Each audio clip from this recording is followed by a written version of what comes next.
Today's episode is brought to you by Lavazza Coffee and the revolutionary Lavazza Tabli system.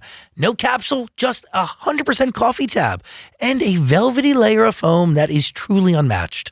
Discover more at www.tablycoffee.us. Seriously, don't miss out. Hi, beautiful human. I'm Zach. That's Dan. And we welcome to the studio for the first time ever. Say hello to Francesca Scorsese and Oscar. Hey. Hi. Thank you for having us. I'm waiting for Oscar to respond. I know, Oscar, say something. Oh, Please, okay. bro. God, he's such a good guy. He's a good little guy. So tell me Oh, he's sitting up for his close-up. Yeah, thank you so much. Yeah. So the first time you laid eyes on Oscar, tell us about it. Oh my God. He was like the cutest little bundle of fur. And he had a really tiny head and like a really dense body. Beauty. Adorable. And now he's obviously grown into his head. I know he's grown into his head. So it's great. Thanks for being here today. Thank you for having me. It really means a lot. No, it means a lot to me. Thank you. God, you have so much going on. I know. It's exciting though. It's good. It's good stuff. That's an understatement. How do we process the present right now? Are you processing it or are you just experiencing it? I'm just experiencing it. I literally just go with the flow. That's it. That's the way to do That's it. it. That's it. That's the only way to do it. I'm like, otherwise I go crazy. How do you balance that with preparation? You get what I'm saying? Yeah. See, I kind of like, I have an issue. I procrastinate like a lot. I procrastination. No, me too. It's really bad. It's a problem. I'm trying to work on it. But I take it day by day. And I like hyperfixate on things. So suddenly I just get like super, focused on a specific project and I'll just work on it for hours and hours and hours. And then I'll like relax for a couple days and then I'll kind of go right back into it again. I don't know. I got to figure it out, but. Hyperfixation. So does that go into like even prepping for a role? Yeah. By the way, congratulations on Mr. and Mrs. Smith. Thank you. Thank you. I mean, we just started shooting like a month ago. What role did your hyperfixation play in preparation for the audition? See, like, I was just obsessively reading the script, like obsessively. And I would like look like a crazy person, just like memorizing the lines and staring at myself in the mirror, like trying, like it's insane. My friend would walk in and just be like, "Oh, there she goes again." Head out. But yeah, with like acting, I hyperfixate a little less. I don't know. Explain that a little bit. Like, is that a part of the process? I think I'm still trying to figure out my process with acting, with like directing or my own projects where I'm like storyboarding and stuff like that. I will lock in with like writing and drawing and whatever I can do, and I'll just go for hours. With acting, it's like I memorize, and then once it's memorized, I don't want to like sort of beat it at a horse because like, I don't know. I feel like if I'm running lines a million times over, it kind of gets like, I psych myself out a little bit, or I don't know. I don't know how to explain it. It's not natural. You become robotic. You Yeah, anticipate exactly. the words without living them. Exactly. So I try to like make sure I have it all like in my mind and then move on until I have to do this audition. Oscar, sorry. He's like getting comfortable. He's looking for something. He's so funny. Well, one of the things we were wondering was like being an actor with a director's brain. Like, how does that genuinely operate? And you kind of just touched into it, right? Like, because to be a director, you have to overfixate. You have to analyze. I mean, dude, are you kidding? Clearly you do it, and you've lived around it since your earliest thoughts and memories. Yeah, definitely. I mean, I'd say I'm way more confident in directing than I am in acting.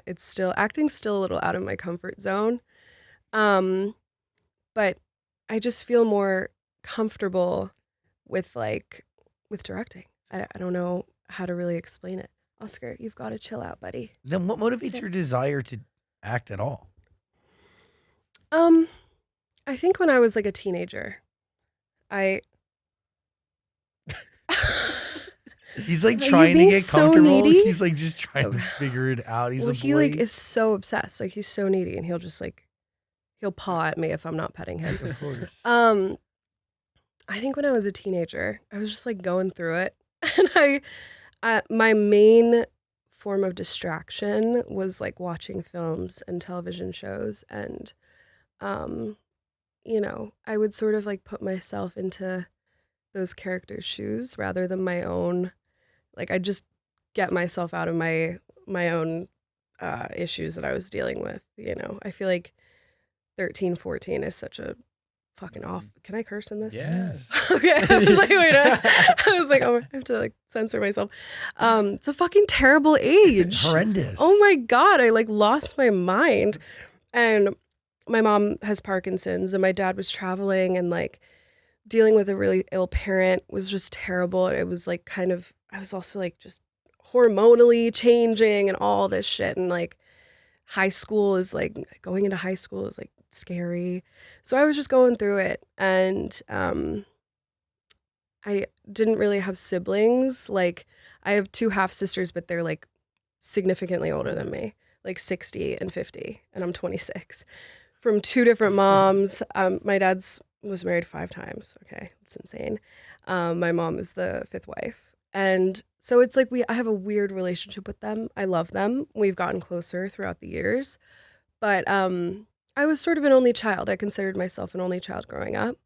And yeah, I don't know. I just the main way that I would like decompress or get out of my own head was just by watching performances, in series or films. And so I would like pretend that I was those people. I would recite monologues in the mirror, or I'd like film like monologues and so that was where it kind of sparked.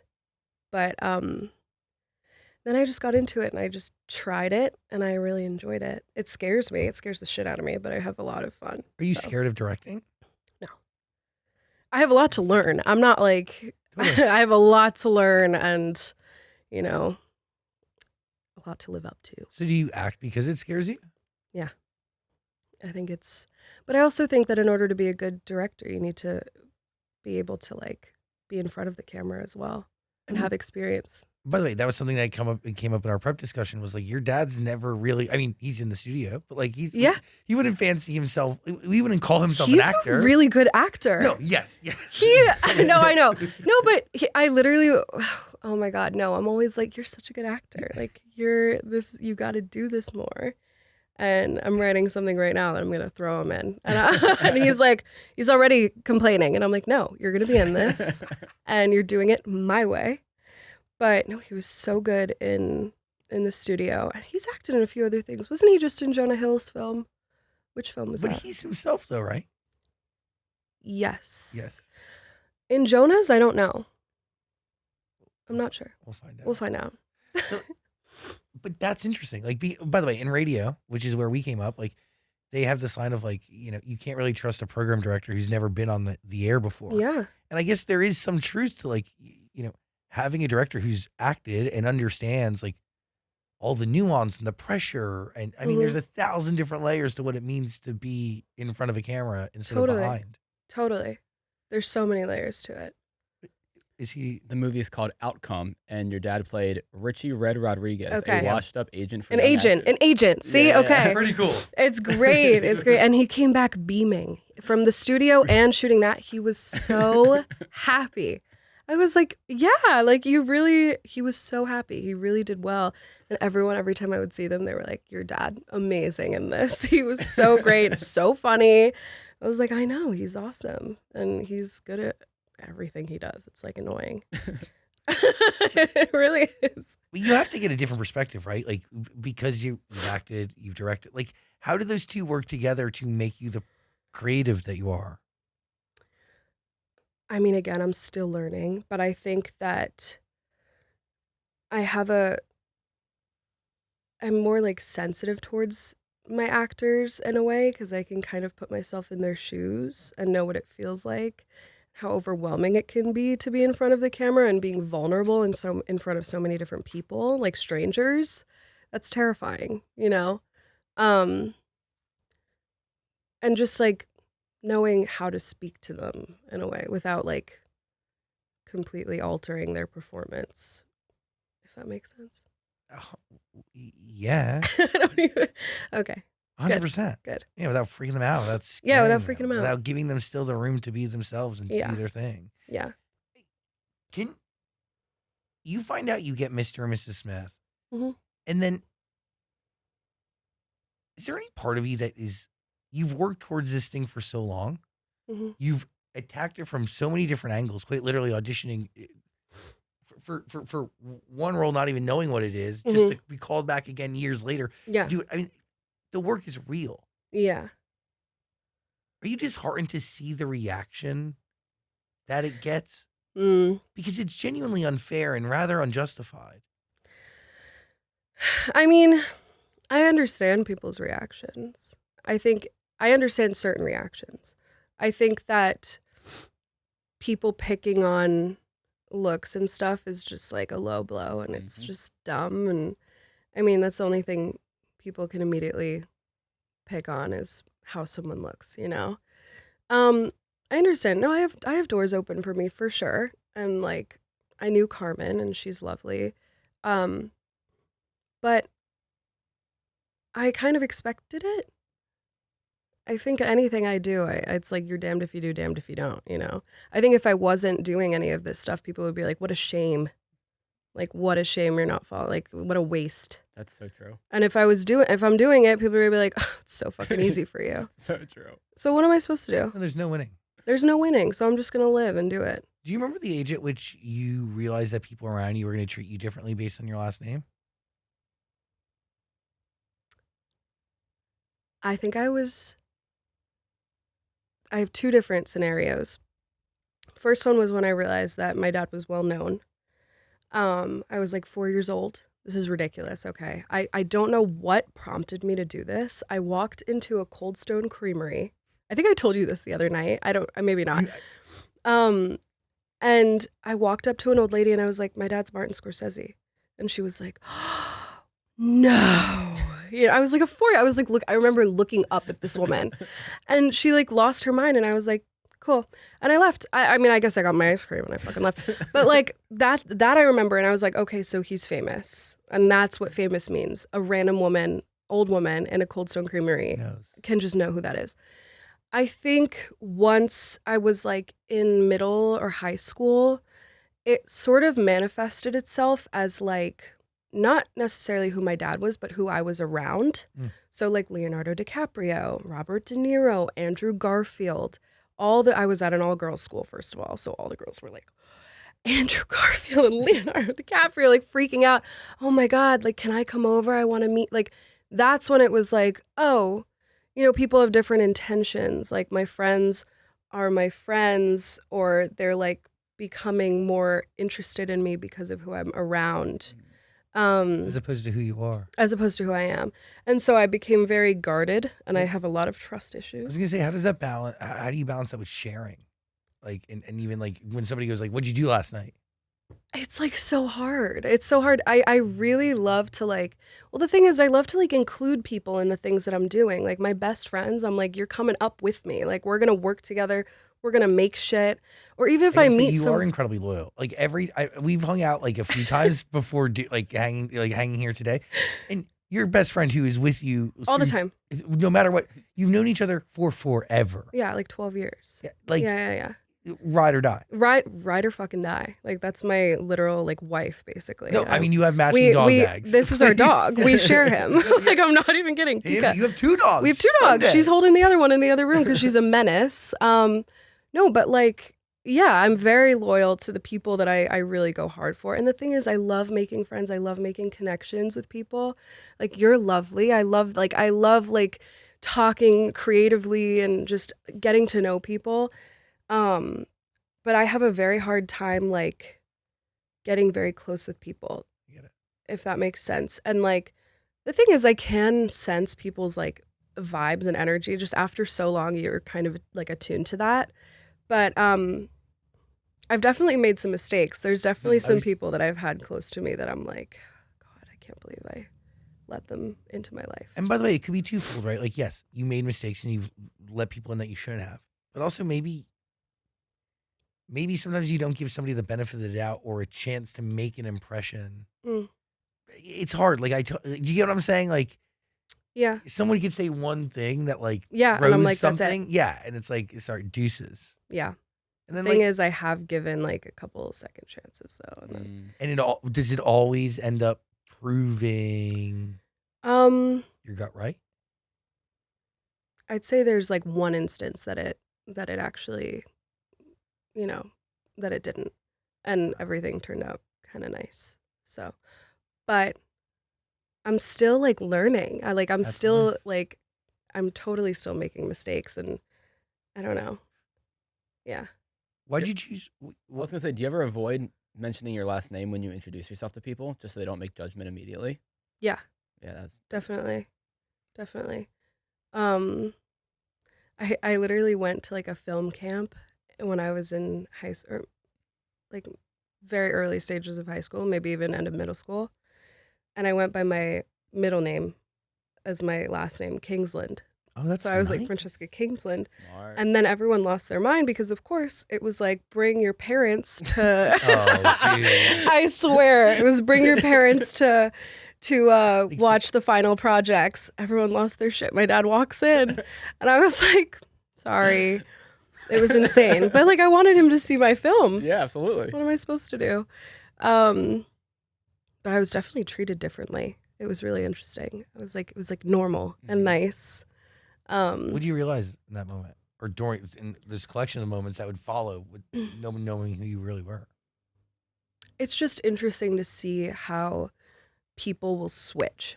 Yeah. Do you know what I mean? Mm-hmm. Or how people will really treat you differently, or people are nice to you because they have to be nice to you, versus like if they realize like, or if I didn't go by my last name, like there would be, I feel like I'd have such different relationships with people, you know? Do you ever wonder? I totally wonder that, yeah. Do you think they'd be more genuine? Either that or like, I wouldn't be close with them. I don't know. You wouldn't have a friend at all? I don't know.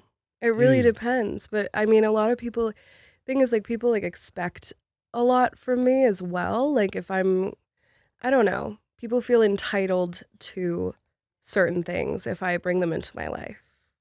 I don't know, like to meet my dad, or to go to set, or to go to this event or that event or whatever. It's like, it's so complicated. But of course, like the people that I surround myself with now are like such gems and like perfect, beautiful, lovely people. But I'm just very cautious now about like who I do. Oh, okay. Rightfully who so. I do allow into my personal space. Oscar's getting right up in your personal He's space. right up in here. He's my little guy. I'm obsessed with him. Oh, by the way, that's the right approach. It's very healthy. Yeah. Yes. Why'd you choose to make that TikTok and acknowledge what was being said on the internet? Oh, I know. I actually got so much like, some people reached out to me. They were like, delete it. And I was like, is that okay if he goes on the phone? He can do okay. No, I wasn't wrong. let him run. But they were like, yeah, delete it because people will take this and run with it, and like you're giving them exactly what they want. But in fact, I really got the opposite. I got like a lot of support. I was just having a terrible week. I was having a really, really fucking terrible week. And I was just like literally having breakdowns every day, like losing my mind. And I was traveling, I was exhausted. And then I see like literally the most repulsive comments on this one video that like, I don't even remember exactly what the video was, but and I just got so sad. I was just I did let it affect me. And I was just really upset. So I just made a stupid little video. I was like, people will either watch it or just click away. I don't really care. I just want to like give my 2 cents, because it's not even just about Mr. and Mrs. Smith. I get stuff like this all the time. Yeah. Is he being terrible? He's just trying to eat the donuts under here. Oscar, come here. I'm pulling them away. Come here. No, it's okay. Come here, you little beast. Lay down, please.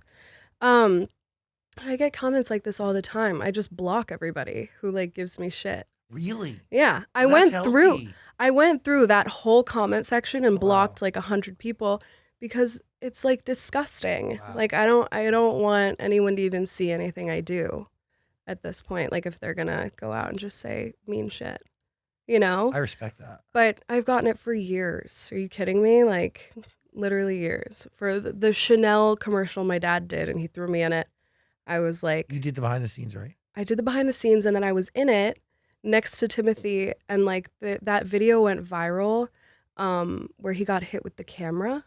Oh, and yeah. I was in it. I was also like very overweight. I was like almost over 200 pounds. And I was just like not happy with myself. And of course, people were like, who's that pig over there? Like, who's the cow? And like next to Timothy, who can't they put someone more attractive? Oh, it's whatever. Saying some of the worst shit ever. And then I remember being on that set, like crying to my dad. And I was like, I don't even want to do this. And he was like, fuck them. Fuck them. Who cares? Literally, who cares? Like, don't look at these dumb people. Like, they're just losers and lame and sad. They are sad, sad, sad people. But I'll never forget, he was like, fuck, he was pissed. Because he like really wasn't fully aware of like all of the comments that I was getting and the attention that I was getting on social media and how much of sometimes like social media can just be a cesspool of like nasty, nasty shit. There's also been this like really, we were talking about it earlier, of this transition between when did it go from Hollywood legacy to Nepo Baby? Like there are like Carrie Fisher, Drew Barrymore. There's incredible individuals that have gone on to generationally keep the torch going and shape movie, TV, music, art at large, quite literally for the better. Yeah. And nobody ever labels them a Nepo Baby. I know. I think, well, suddenly there was just like a big obsession with nepotism like a few years back, right? It just became like a word that everyone started throwing around. And the funniest thing is, I used to think it was a good thing. Like I used to think it was a good word. And because I was like, what does it mean? Like when you have a famous, like, is there a word for that? And then people started saying it. I was like, oh yeah, Nepo baby. Yeah, I guess I am. And then the amount of like hatred towards that was just so shocking to me. But also like, can I just say, I think there's like, everyone's a fucking Nepo baby. There are some that are much more, prevalent and like bigger Nepo babies, but like everyone, even in every industry, if my dad was a doctor, I'd probably be a doctor. You know what I mean? Like, totally. I think kids just look up to their parents naturally. Well, and that's what I was also wondering is like, how much of what you do creatively is learned versus genetic? Because there is something to how our brains operate and how we see the world and our vision and our perspective that is very much ripped from our parents. Yeah. And that's nature versus nurture. Both would be at play here. Mm-hmm. Yeah. Definitely. I mean, I don't know. It's like definitely got my dad's OCD and ADHD, but I think that actually like helps us creatively. The two together is a power. I mean, it really is. It's a little insane, but like it's definitely like allowed me to just, I've always been very, very like creative and very imaginative, even to a fault.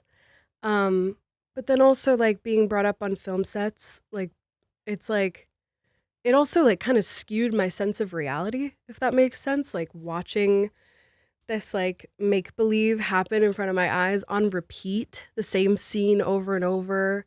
Like, I mean, I have a lot of like anxiety now. And I do think that it's from like genuinely having such a strange childhood. I mean, it's also from like having a sick parent and just like whatever, trauma, whatever. But like, I think that I'm very existential, and I think that like growing up and like experiencing different like styles of reality right before my eyes like really messed with me a little bit, but also in a good way, because I have that experience and I'm confident and comfortable in those scenarios, and I can put it into my own work and still be like not overwhelmed by everything, if that makes any sense. No, it totally does. Okay. It's very interesting that you, I mean, two things there. Like, it's interesting that you equate that all to like seeing the same thing happen over and over again, but also attached to like how much attention to detail goes into like what it takes to make a movie set happen. Like, dude, the OCD just involved in continuity alone is crazy. Oh my like, God, it's painful. I mean, it's like every little thing matters. So, and you're witnessing that. Everything. But like literally everything. But also there is something to like, dude, to grow up with a sick parent. I mean, you're always worried. Always. Your baseline is fear that something has happened. Yeah, every day. Every day. Yeah. Do you remember when that starts? When that started for me? Yes.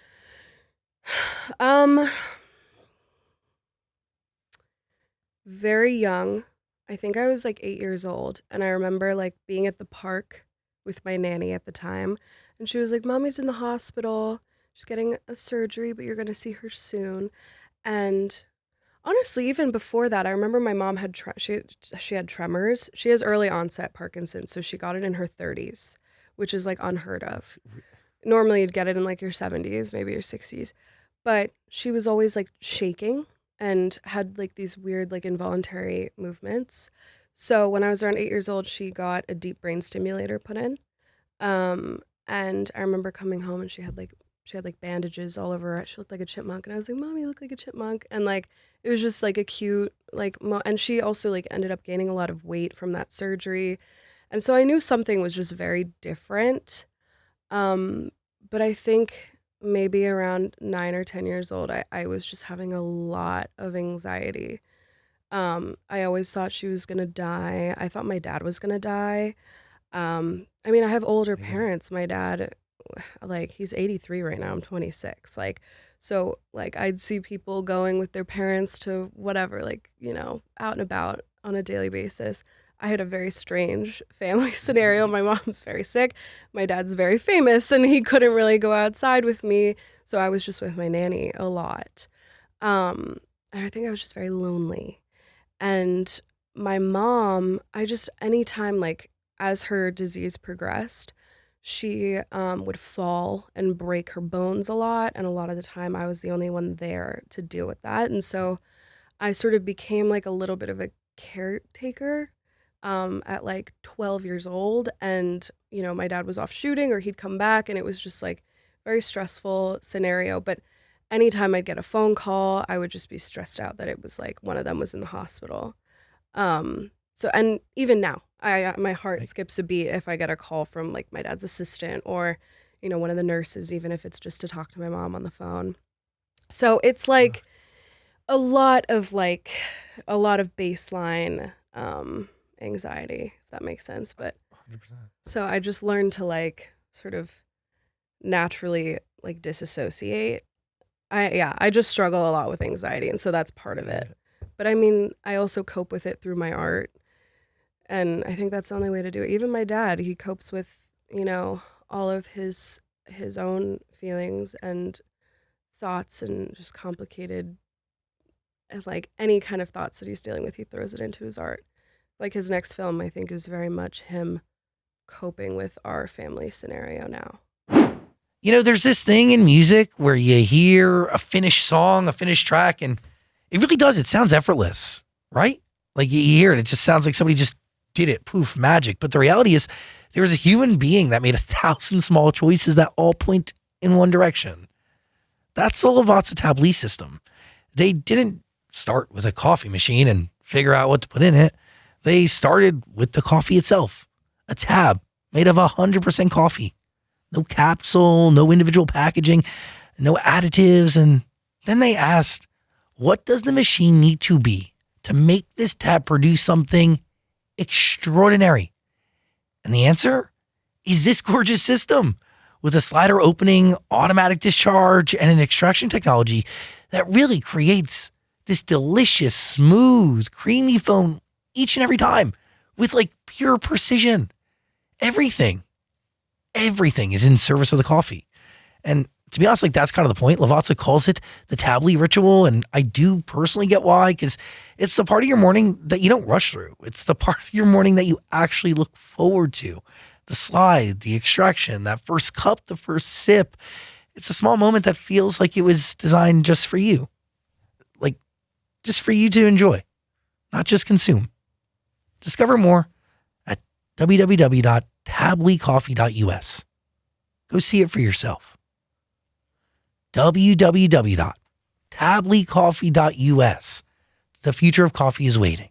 How does that, can you explain that to me? Because fish out of water is also attached, right? To Yeah. There's connection to your mom. Right? Yeah. How does that actually manifest from a director's point of view, right? Like, I know how it comes to life if you're a musician, right? Even like a screenwriter or an author or someone who does poetry. From a director's lens, like when you say like what you're going through as a family is coming through in his next project, how is that tangibly explained to me? How that actually comes to be? I think, at least for me, Fish Out of Water, my short that I did, it was sort of me coming to terms with my mom's sort of like newfound Parkinson's dementia and a lot of the confusion that she started to have. And so, well, I made one of the characters, the mother, very sick and confused. And I kind of just created, like obviously very different family dynamic from what I have with my dad, but I don't know. I wanted to see it in front of my eyes in like a different family. Was it a mirror to your reality or an aspirational reality? It's a mirror to a mirror. Yeah. Not the actual scenario between the father and the daughter, obviously, but like with the mom, yeah, it was definitely a mirror. And then my dad's film, I don't really know how much I can say about it, but it's based on a book, What Happens at Night. And it's the husband and the dying wife and then, potential kid. And so it's like dealing with that. I get moved just hearing that. You're living that. What is it like to even... To live it? I mean, besides live it, but to hear it spelled out as basically as that, because it is. I read the script with my dad and my best friend when we were in Italy, and it was like the very beginnings of the script. And I didn't really know anything about it. And then when we finished reading it, I just like burst into tears. Because I was like, this is you dealing with this now. It just, like, it all clicked to me, like, I think with his films, I mean, he's sort of trying to figure himself out, going through different periods of life within each of his films. And like this one just feels so, like Silence was like his exploration on his own religion and faith, and I think that this one is like a very personal, almost like grieving that he's kind of trying to explore, because we're kind of grieving and mourning my mom while she's still here. That, not to be a downer, but it's true. It's like, it's just how it is. It's just like, it's life. How do you balance that with also staying present and savoring the time you have? A lot of therapy. Just being creative and being around people that I love and being with my dad, because it's like we're in it together. And he's the only other person that can really fully understand what I'm really experiencing. I mean, it's different, but like for him, he's sort of losing a partner. And for me, I'm losing a mom. So it's like, but we understand each other, and we also knew her when she was, herself. But also, I feel like I've met a lot of people in my life that have sick parents. Yeah, it's like, it's interesting to see like what you attract. And then I feel so drawn to those people because they understand in a way. I don't think you can really fully grasp how it feels unless you experience it yourself, which I wouldn't wish on anybody. 100%. I got to say, there's also a difference between having sick parents and chronically sick parents. Yeah. Right? Yeah, Chronic illness that goes on for a long time and is debilitating over years is... Yeah, it's torture. I mean, you've been mourning and grieving probably for years now. Years, yeah. Yeah. Yeah. It's shitty. Well, because it also changes the way you view your mom and the time you're spending in the present, right? It's super hard. Yeah. It's definitely, it's like a roller coaster. But yeah. You read that script, what do you learn about your own reality from it? My dad's script? Yeah. Um, the I mean, they knew that she was sick when they had me. And so it's sort of this similar scenario in the film. Just like the decision that goes into that, the responsibility, the knowing that there's going to be future pain in the relationship and that the child is going to experience, but also not even potential like selfishness. I don't know. I think I learned a lot of like the turmoil that I'm sure that they felt when they were deciding if they were going to have me or not. But I'm glad they did. You really get to understand your parents too. Yeah, that's what I'm trying to say. From a whole new angle and perspective. What I'm trying to say. And it's all through this adaptation of a book. Like, it's exactly. So I'm sweating. It's so cool. It's getting hot. No, I know. It's insane. It's really awesome. It's really cool. And it's beautiful. It is. You know, it's so... It's very cut and dry and easy to grasp how a musician like can write a song or even sit behind a piano and make those chords feel what they're feeling. Yeah. But it's totally different when you're a director working with material that's not necessarily yours, but you need to take it and it's becoming it's like it's very cool. Yeah, it's cool. It's like yeah, I mean, I feel like music, it's like written out and like poetry but like I think film is just like very visual poetry, if that makes sense. I mean, I don't know there's a whole lot of stuff. Adults, just a whole lot of stuff. Adults Only is the movie you're working on now, right? It is, yes. So you're storyboarding? What process? What part of the process are we in? So we're in the procrastination phase. Love it. We're in the procrastination. Can I take a sip of my coffee? Really? Sis, what do you, not just segue you don't to need to ask. Okay. Sip away. Adults Only. Yes. Well, it's also like a bit of an exploration on my mom growing up as well, because it's based on a story she told me out of nowhere, out of a moment of clarity that she had. And she just told me this story about her when she was younger, growing up. And it's the most ridiculous thing I've ever heard. So I was like, I'm making this into a film. What the fuck? Where did this come from? And she like, and her brothers are like, oh yeah, she's crazy. She was insane when she was younger.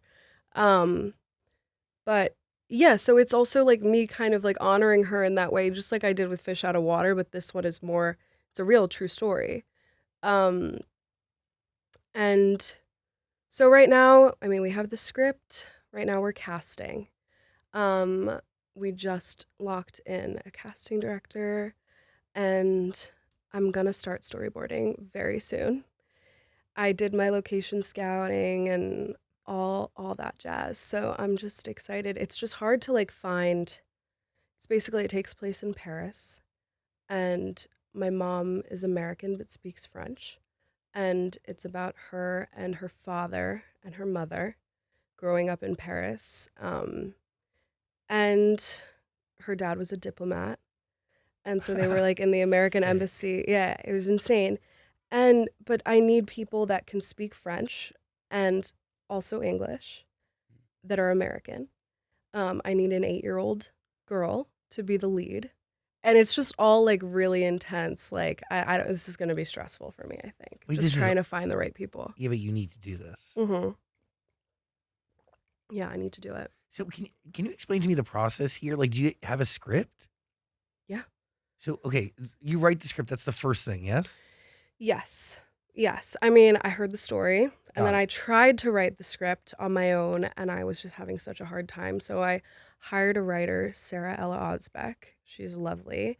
And we sort of like workshopped it together, and now we have the script. And then now it's like, I got producers involved and funding, and yeah, now it's like casting, locked in locations. Location scouting was insane. I'm actually shooting it in Torino. Casual. In Italy. Just because it's easier with minors and it's just cheaper. it's cheaper. Paris is expensive. So like, but yeah. This is sick. The process of making a movie is very fascinating. What are your earliest memories of being on set? Oh God. I just like remember the smell of set, like the woody smell. It would always just calm me down the second I walked onto set. But I would say, I remember The Aviator. I remember being on set of The Aviator, and my dad took me onto the prop plane. And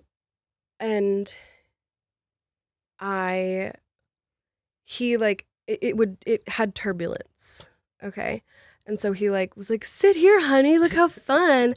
And did the turbulence. I freaked the fuck out. And now I'm terrified of flying ever since. So he traumatized me.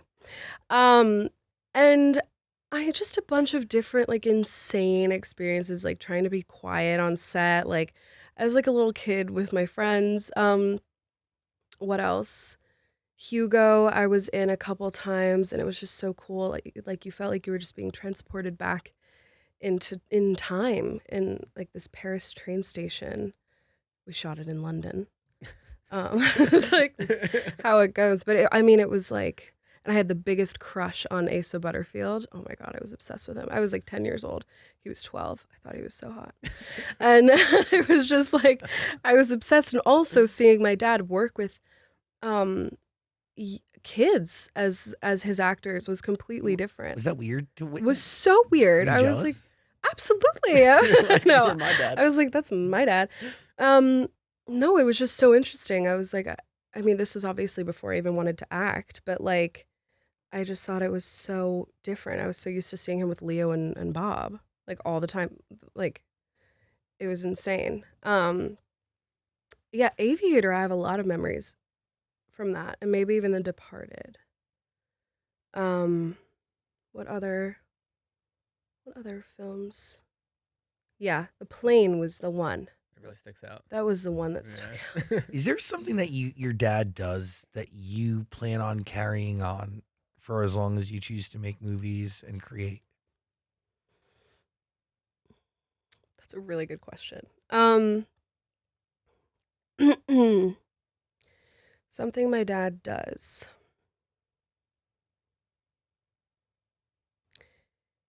He just really is very collaborative with his actors, and lets them try things. But I'd say he's also just in like prep and pre-production.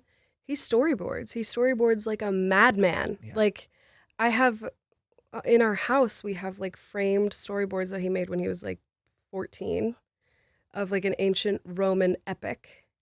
And it's the sickest thing you've ever seen. And I was like, you need to make this. He's obsessed with that stuff. He's like, I've been dying to make some like Roman epic for years. And I'm like, why haven't you done it? I think there was a moment he was going to make like Cleopatra. And then that fell through. That would have been cool. It would have been so really sick. Cool. I was like, what the hell? You have to get this going. Like, sorry, I'm just getting over being sick. But yeah, storyboarding. And it's really interesting, like, how that actually really helps. And being able to see your own, like, vision come to life in front of your eyes is, like, another level of really, really fucking cool. And, like, very satisfying as well. Just knowing it started in your head. That. Yeah. That's cool. Yeah. That's, by the way, like, and you storyboard, obviously. I try to. I do. What does it mean to try to? I kind of have to force myself. Really? Because I get, like, impatient. I'm like, all right, I'm drawing this out. But that's like such a generational thing. It's definitely, yeah, my attention span is a little shorter. It's like AI could probably do this way quicker. I mean, it can, but it's like. And your dad like draws it by hand? Yeah. Yeah. We have all of his scripts in our house from every film he's done. All of them are annotated and have like drawings on them. It's so cool. Like the original Goodfellas, I think wasn't it called something else? Goodfellas. It was called something else, but like mean something. I forget what it was. Wise Guy? Wise Guys. Yeah, it was called Wise Guy. Yeah. And so we have it named Wise Guy. And then I actually gifted a copy to one of my friends because it's his favorite fucking thing. By the way, for his birthday. Casual gift. Casual gift. What? Well, it was his birthday. It was a big deal. And he's obsessed with Goodfellas. So I like copied the entire script with all the annotations. I was like, happy birthday. And gave it to He lost his mind. It was like so fun. But no, it's crazy. Like he has all of these really meticulously annotated scripts. Everything he does, like this man has so many thoughts in his brain. His trash can, he'll like throw his notes. First of all, his handwriting is horrendous. You can't read a single thing. But he can, and that's all that matters. He can. I'm like, Dad, you've got to read this. I can't understand a word that you wrote. This is insane. Yeah, it's like deciphering code. But his trash can, he like throw all his written out notes, and I'm like, it has more thoughts than my own brain. You know what I mean? It's insane. It's like, dude, if you don't write them down, you kind of just toss them away, I guess. Yeah, I guess. I mean, like, he's just, I always, when I was younger, I was like, damn, I wish I could just like take a flash drive, stick it in his head. He's like an encyclopedia of just like life. Anything that I can ask him, he'll have an answer. It like freaks me out. That's pretty cool. I mean, I'm really forgetful, so I don't know where the hell how I came from that man, but. Hello, beautiful human. You know, something I think about a whole lot, probably too much, especially after talking to as many artists as I have, is the amount of hours that just go into making a song sound exactly right. The genius is in the nuance. The genius is in those little tiny details that we may not even recognize, but they make the song exactly what it is. Like we're talking about producers agonizing over a single hi-hat, vocalists doing 50 takes to nail one ad-lib, and all of that work, you should hear it properly, right? That's why I'm hooked and totally locked in to these JBL Live headphones. They're delivering bold, unfiltered sound where you catch every single layer of the music you care about. Every detail, every intention, exactly as it was made to be heard. If an artist put their whole soul into a track, your headphones should respect that. These do. JBL Live headphones. Find your pair. Come on. They're waiting for you at jbl.com. Yo, beautiful human, I'm pausing one conversation to have another conversation about this AI assistant that I'm obsessed with. You know Alexa, but you do not know Alexa like this. Alexa Plus is woven into my Fire TV, into all of my Echo devices. Everywhere that I am, Alexa is. And I use Alexa Plus for everything from getting tickets on Ticketmaster to reserving tables via OpenTable. Alexa Plus knows me. So Alexa Plus is recommending artists that they know I will enjoy. Plus, I've used Alexa Plus to do everything from planning my boyfriend's birthday plans to travel arrangements for my mom. It's unlike anything I've ever used before. It's an AI assistant that over time not only gets to know me, but genuinely works for me and with me.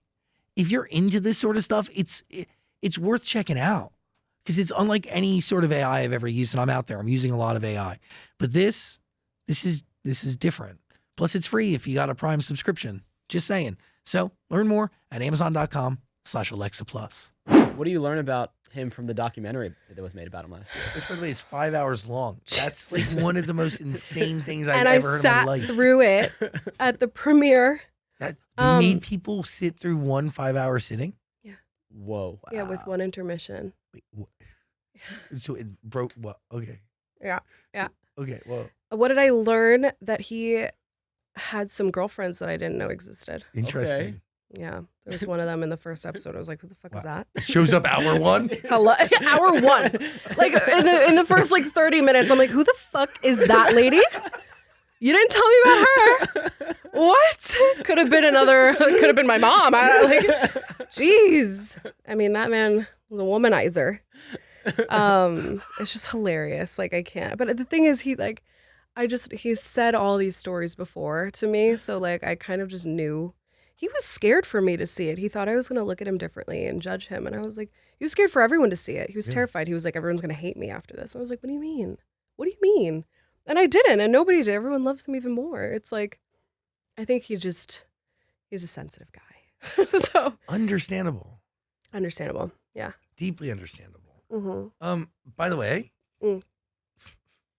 you I didn't know you worked with God's favorite influencer. God's favorite. You did a doc. Did you do? You directed an episode of The Saints? Yeah. Oh, dude, he's my second favorite saint next to Padre Pio. Wait, stop. I'm not kidding. Wait, I literally God's favorite. Yes, I did. Really God's influencer. God's influencer. What is any? Who is this? Are you kidding? His name is Carlo Acutis. Carlo Acutis. Okay. And he, I mean, you can tell the story, but I know it. But it's like whatever. But he was a 15-year-old boy that passed away from leukemia, but he was he had such faith, and he devoted his life to creating websites about Eucharistic miracles. And he was just such an inspirational young boy, and he was obsessed with like gaming and the beginning of the internet. Yes. He was like very about that. This was in like 2005, I think, that he passed away. But yeah, I directed an episode on him, and it was like no pressure. No pressure. I was like, damn. And by the way, like his body is in perfect condition. No, it's scary. It's like he there's a process. Do you know the process of like how intense it is to become a saint? Did you cover that in this episode or no? Because it is very intense, and like you have to prove a certain amount of miracles, and like it's intense. It's very hard. You don't just become a saint. I don't know if you knew this. You can't just become a saint. Yeah, so it doesn't just happen overnight. You got some qualifications that need to be met. Yeah, it was definitely. I mean, while we were shooting it, he wasn't canonized yet. Yes, like he died, and it takes decades. Yeah, it takes a long, long time, and they exhumed his body, and then put it out on display, and then put like a silicone mask. It's honestly, it was beautiful. It's very disturbing. Wait, they put a silicone mat? Mm-hmm. So like his face and his hands are like encased in like a silicone mask. That's why he looks pristine. But when they brought his body back, did he not look that pristine? I don't think so. I don't know. Interesting. But it was really interesting because we were like, okay, do we film his body? And then I went to Assisi in Italy to go and see him and like pay my respects and obviously like scout the location. Yeah, like it just felt so weird. And tap into his page. Yeah. But it was just like, I went there and I like the minute I left, I was just crying. Like it just felt so. First of all, there was like a field trip of kids in front of me that were just like fooling around and like I don't think they fully processed that it was like a real human. But it's very disturbing. It looks like one of my friends laying there. Like it looks like my best friend's he kind of looks like my best friend's little brother. And it's like, it really freaked me out. And I was like, this looks like, it felt disrespectful to me to like stick a camera in there, you know? Yes. So we used stock footage very sparingly at the end. But it was a big discussion because I was freaking out a little bit. And when you leave, you just have this like insane, like just sadness leaving that room. That's crazy. It's insane. But also it really put everything into perspective for me because I was doing this episode based on that kid laying there. So yeah, I felt an immense amount of responsibility. Yeah, good job. Thank you. You brought my boy Carlos's story to the world. Hell yeah. And second favorite saint. Number 1, Padre Pio. He's a good guy. He's a good guy. He's a really good guy. And Oscar plays the dog in it. I didn't know we were with a celebrity. We're with a celeb. He needs an agent. I'm telling you, he's a great actor. I would have prepared myself in a more meaningful manner. Hey, it's okay. He's very humble. Is he named after the Oscars? No, everyone asks me that. And it's funny because my other dog's name is Sunday. So people are like, oh, it's Oscar Sunday. Oh. And I actually got him right after the Oscars in like 2019 or something. Anyway. Can you explain your cameo in the One Direction documentary, This Is Us? Stop. Oh my God. I was not expecting that one. I was a big Directioner. I was in love with them. Yes. Who's your bias? Honestly, back in the day, I was a Louis girl. Great. I was a Louis girl. Taste. And what happened? And then Harry. Mm-hmm. Louis and Harry. Those were my favorites. I don't know. But I was obsessed, and with my best friend as well, who's also has the cameo.